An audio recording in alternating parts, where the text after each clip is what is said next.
Olá, crianças, catequizandos.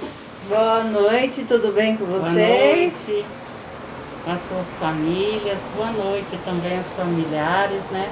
Aqueles que ajudam vocês aí no seu dia a dia. Que o Senhor Jesus venha nos abençoar. Que passa logo essa pandemia, né? Para a gente se reunir presencialmente, né? Então tá, vamos começar. Então vamos começar em nome do Pai, do Filho, do Espírito Santo. Amém. Vinde, Espírito Santo, enchei os corações dos vossos fiéis e acendei neles o fogo do vosso amor.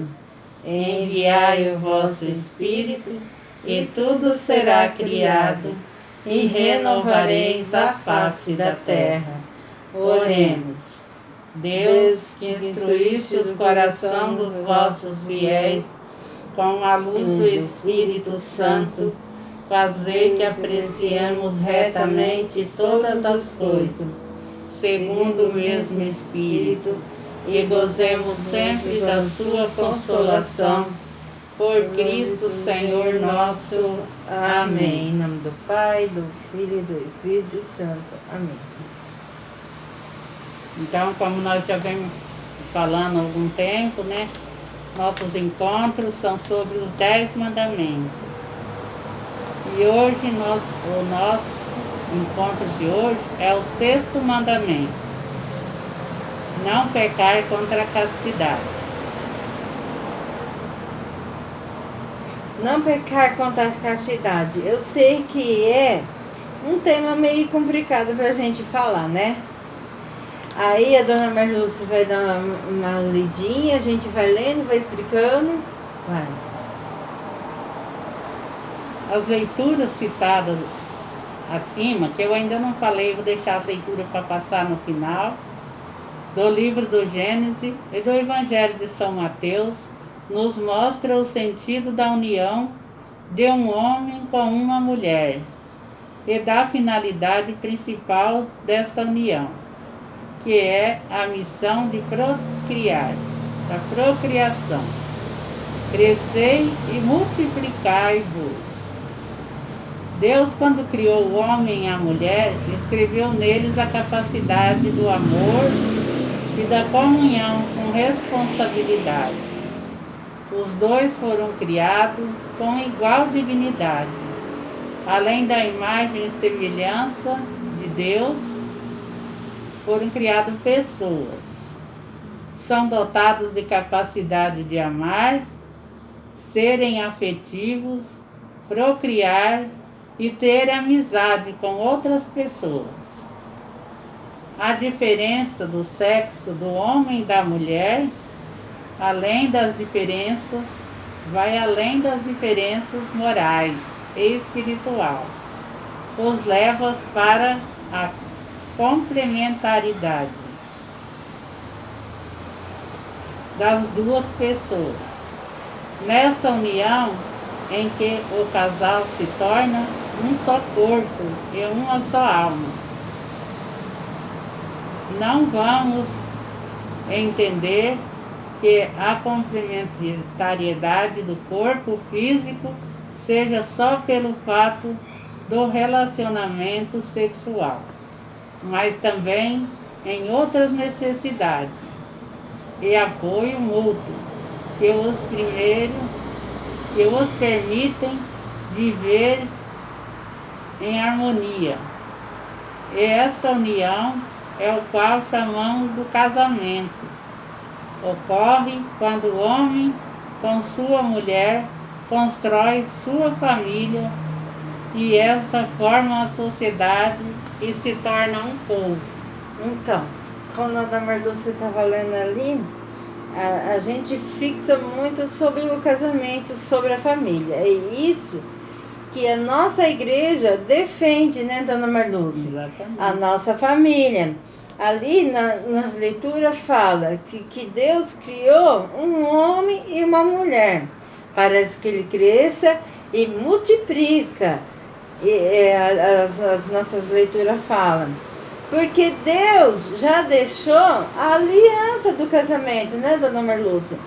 Deus já deixou a aliança do casamento. Então, essa aliança é o compromisso que tem entre duas pessoas. Tipo, o seu Zé com a dona Marluce são casados. A dona Marluce, como esposa dela, tem o compromisso com o seu Zé. E o seu Zé tem o compromisso com a dona Marluce. E com os pais. Isso, tipo os pais de vocês, né? Tipo os pais de vocês. Então a gente tem esse compromisso com a outra pessoa. A sexualidade, ela não é feito de você falar. Não é feito de você falar. E também é um compromisso. Por que ela não é feita de se falar? Se ela fosse feio de se falar, vocês não existiriam hoje, né, dona Marluce? Porque foi através desse compromisso que teve os pais de vocês que vocês existiam um com o outro. Isso chama amor, né? Isso chama um ato de amor. Porque através desse ato de amor que vocês nasceram. Então, às vezes a gente está na escola lá e às vezes a gente está na escola ali e fazendo piadinha com o outro, só cutucando, só mexendo com o outro, só mexendo com o outro. Às vezes não é a hora de falar, aquele momento ela não quer falar, principalmente as mocinhas, né? Bom, falar sobre sexualidade. Falar sobre sexualidade. Na minha época, a gente tinha até vergonha, né, Marluce, quando eu menstruava. Meu Deus, como eu fiquei revoltante. É difícil a gente falar isso aqui pra vocês, mas eu fiquei tão revoltada, dona Marluce do céu, que eu estudava ali no Tranquedo e eu vinha ali pensando, como que eu vou chegar em casa? Todo preocupada, como que eu vou chegar em casa? Porque na nossa mãe, naquela época, não se falava, né, dona Marluce? Era difícil, eu tô pensando que a minha mãe falou, minha mãe não falou. Aí quando chegou em casa, ela falou assim, ah, você virou mocinha. Eu falei assim pra ela, ah, é aquele negócio que tu tá vendo lá. Desse jeito. Foi difícil, dona Marluce. Como foi difícil a gente falar sobre esse assunto. E hoje em dia, a gente é mais fácil, porque tá aí nas redes sociais, na internet, né? Então, não é que se tornou mais fácil, a gente tem que tomar os cuidados. Porque nem tudo que é fácil é bom pra gente. Mas só que a sexualidade, ela é um compromisso muito importante na vida da gente. Por quê? A gente tá magoando a outra pessoa quando a gente não força ela. Ah, você não quer, você é careta, você não sei o quê. Não, a gente tá magoando, a gente tem que pensar muito bem o que a gente tá falando para essa outra pessoa. A gente não. A sexualidade é uma coisa muito importante e ela é santa dentro de um casamento. Muito porque santa. Deus fez a sexualidade, Deus deixou para enfeitar o casamento, o matrimônio. Não foi para jovens, Deus não fez para jovens, para adolescentes, né? Deus fez para o casal, que é para o casal enfeitar o seu matrimônio e pela procriação, que a Bíblia diz que nós relacionamos homens e mulheres para a procriação, para criar uma família e aumentar o povo de Deus. Então foi com esse sentido que Deus deixou, para que a gente tivesse os filhos tivessem outros filhos. Foi nesse que ele falou a palavra, né? Crescei e multiplicai. Quer dizer que era para a gente crescer e multiplicar e encher a face da terra. Lá em Gênesis ele vai falar, crescei, multiplicai e enchei-vos a face da terra. Isso é uma coisa santa, é uma coisa sagrada, a sexualidade, dentro de um casamento, dentro do matrimônio. Não é uma coisa para se ficar de brincadeira, fazendo piadinha ou gracinha, magoando os outros, né? Magoando as outras pessoas, forçando as pessoas a fazer o que a pessoa quer. Isso não pode de jeito nenhum. E além de ser crime, também é pecado, né? Acho que é um grande pecado mais grave, né? né? Então, ele é para o casamento. Sexo é para o casamento. Em todas as pessoas, a sexualidade é presente e as afeta seus aspectos de pessoas humanas. No seu corpo, alma, cada homem e mulher deve reconhecer e aceitar a sua própria identidade sexual. É importante termos o conceito de que sexualidade está relacionada ao comportamento das pessoas e não ao ato sexual, propriamente dito. Sexualidade não é sexo. Sexualidade está presente na maneira de ser, no comportamento e no relacionamento social de maneira geral. Então, isso aqui que eu estou falando significa assim, que todo mundo tem seu sentimento sexual. Todo mundo tem. Mas não é porque todo mundo tem que todo mundo tem que estar fazendo sexo por aí, né? Ou que tem que tá, como a Fabiana falou, forçando os outros a querer fazer sexo. Não, todo mundo tem e tem que ter responsabilidade e ninguém é obrigado a fazer sexo com ninguém, né?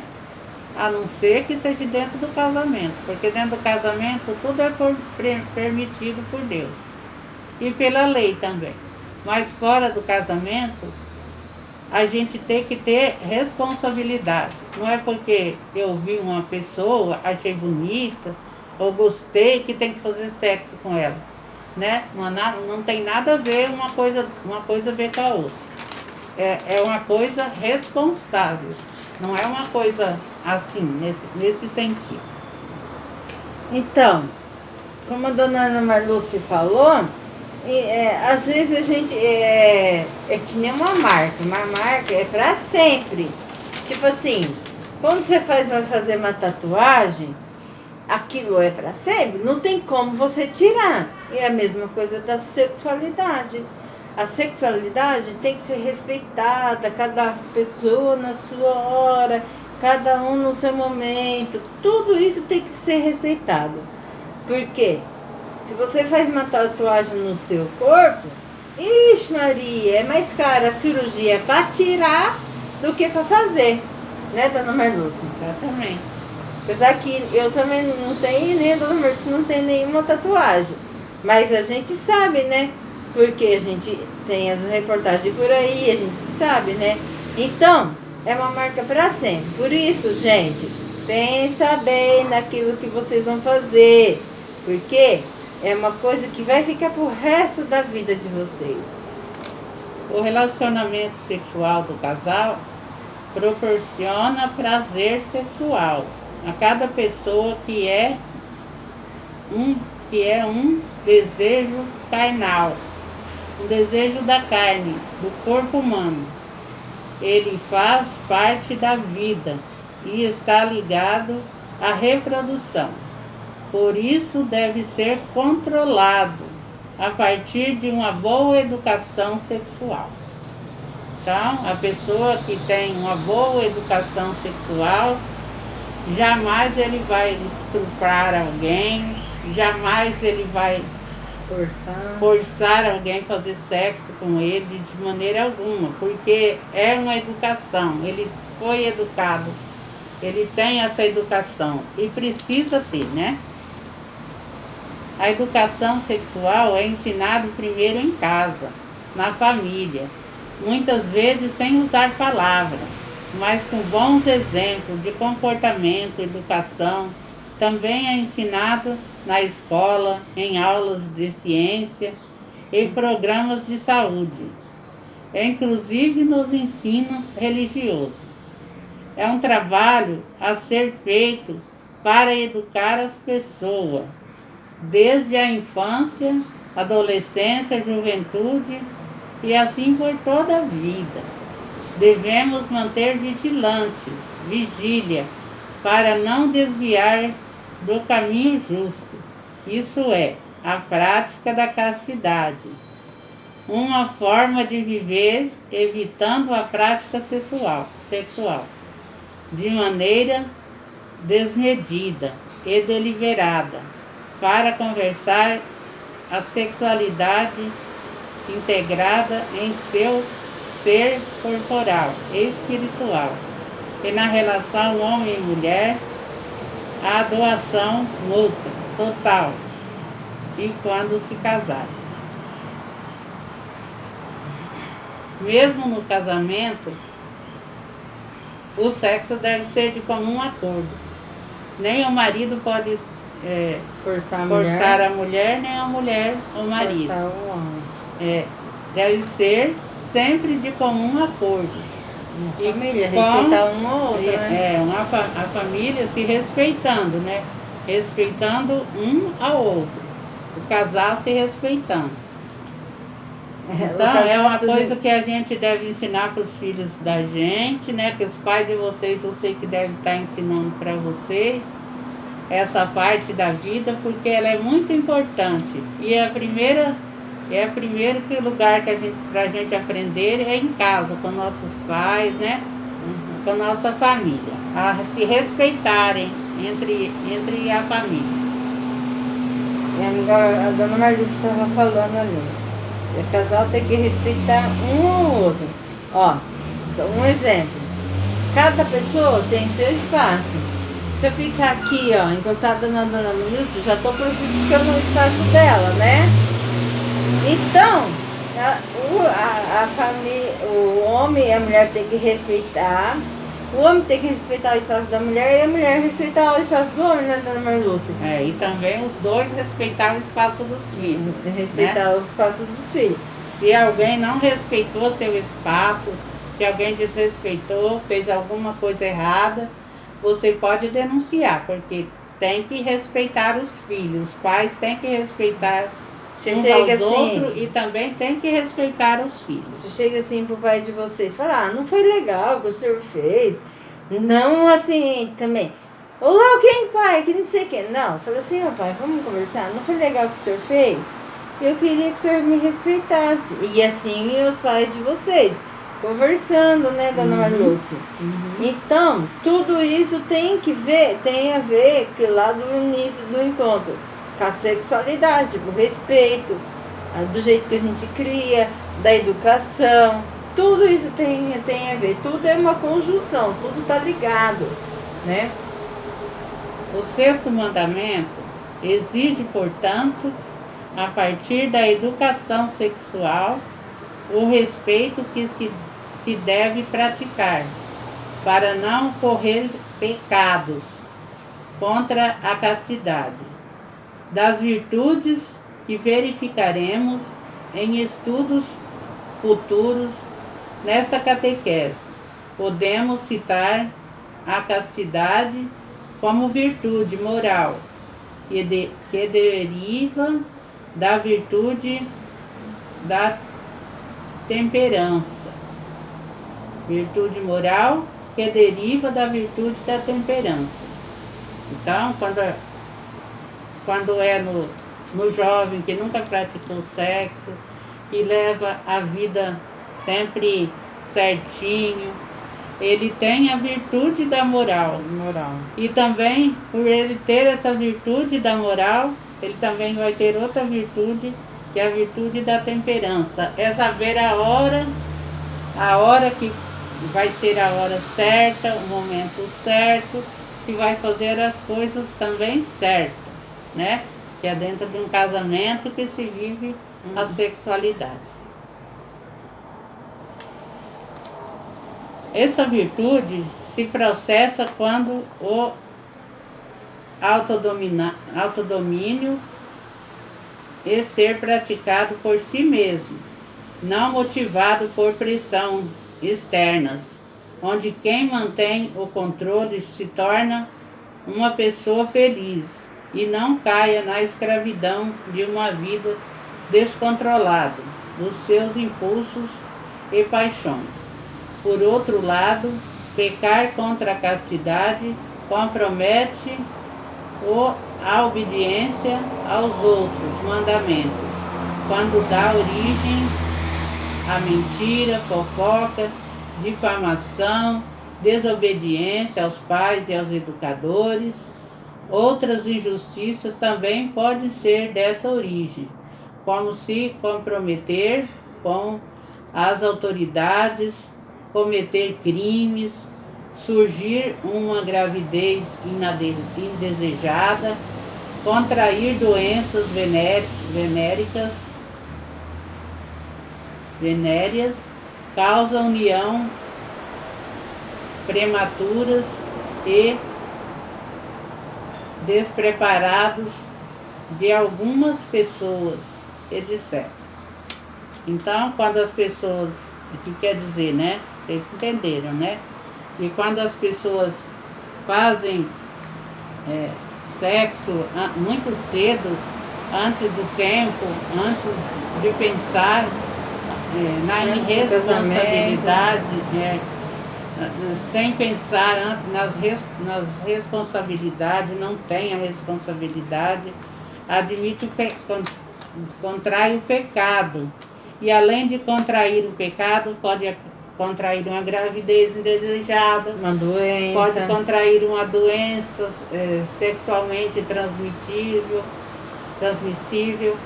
pode contrair a mentira, o pecado da mentira, que você não vai mentir, vai fofocar, vai os outros mandamentos ali pra cima, né, dona? Então aí vai caindo nos outros mandamentos e seu pecado vai só aumentando. Vai caindo, se você não obedece aí vai caindo pelos outros também. E aí seu pecado só aumentando. É importante que busquemos no SIC, nos parágrafos número 2348 ou 2350 do SIC, porque ele diz sobre as formas de praticar castidade, conforme os estados de vida das pessoas, como no matrimônio, na virgindade e no celibato. Nos firmemos com outras definições também, a respeito da castidade conjugal, da castidade na continência, para pessoas solteiras, viúvas e pessoas noivas. Com o intuito, explicamos com mais clareza na catequese. As ofensas à castidade também são tratadas nos parágrafos 2351 e 2359, onde estão classificados como luxúria, fornicação, pornografia, masturbação, prostituição e estupro. Deixa eu ver o negócio aqui, dona. Olha aqui, o negócio que a dona Melúcia leu aqui. Tudo isso é não pecar contra a castidade. As ofensas, a castidade também são tratadas. Não, deixa eu ver. Cadê onde está esse truque aqui? Não. As ofensas, a castidade também são tratadas no parágrafo 2351 a 2359, onde são classificadas como. Presta atenção, isso também é não pecar contra a castidade. Luxúria, fornicação, pornografia, masturbação, prostituição e estupro. Vocês viram? Que é itens de coisa que também não pode pecar contra a castidade. A gente não pode fazer porque não está sobre a nossa catequese, não está dentro da nossa religião, não está dentro da nossa índole. Porque a gente tem que aprender que não pecar contra a castidade é também um pouco dessas outras coisas que foi falada por último. Todas essas coisas estão incluídas no pecado contra a castidade. Outros pontos interessantes de verificarmos sobre a homossexualidade, suas origens psíquicas ainda é inexplicável, por ser contrária à lei natural. Priva o ato sexual ao dom da vida. A Sagrada Escritura a apresenta como depravação grave, que observam na leitura. Então, está dizendo aqui, né, sobre a homossexualidade. Na Sagrada Escritura, ela é apresentada como depravação grave, né, que observamos na leitura. A leitura que a Marcia vai passar para vocês daqui a pouco. Na leitura da carta de São Paulo aos Romanos, vemos no parágrafo 2, 3, 5, 8 do SIC, citado a homossexualidade como provação para alguns e que devem ser acolhidos com respeito, compaixão, delicadeza. Daí lembramos, amai-vos uns aos outros, como eu vos amei. Que é um dos mandamentos, né? As pessoas homossexuais são chamadas à castidade também. Pode servir a Deus, haja visto sua renúncia ao casamento, de modo a não estar com o coração dividido, para sua doação por completo ao serviço de Deus. Então, a gente não pode julgar, né, a pessoa que é homossexual. Ela é um ser como nós, ela é criatura de Deus também, né? Deus fala que devemos ver essa pessoa também como filho de Deus, também como templo do Espírito Santo de Deus, e que eles devem ter assim um tratamento e uma mudança e voltar a servir a Deus com alegria, né? Tem essa pergunta do Yucat. É sugestivo para os catequistas incentivar a leitura dos capítulos 5, 6, 7 e 8 da primeira carta de São Paulo aos Coríntios. Então, já vamos passar aí, ó. Vocês lê um por dia. Capítulo 5, capítulo 6 e capítulo 8. 7 e capítulo 8. Da primeira carta de São Paulo aos Coríntios. É para entender sobre a homossexualidade. Pergunta do Yucat. O que significa dizer que o ser humano é um ser sexual? Existe alguma... estou esquecendo de falar o número. No Yucat, né, a gente tem o número... Procura aqui a página para mim. 400... Número 400 do Yucat diz assim: o que significa dizer que o ser humano é um ser sexual? É bem pouquinho também. 401. Existe alguma procedência de um gênero em relação ao outro? O 402. O que é o amor? O 403. Que relação tem a sexualidade com o amor? 404. O que é o amor casto? Por que deve um cristão viver castamente? Por que deve um cristão viver castamente? O 405. Como se pode viver um amor casto? Como se atinge essa meta? 406. Devem ser todos castos, mesmo casados? 407. Por que razão a igreja é contra as relações sexuais antes do matrimônio? 408. Como pode alguém viver como jovem cristão se já viver em relação pré-matrimonial? 409.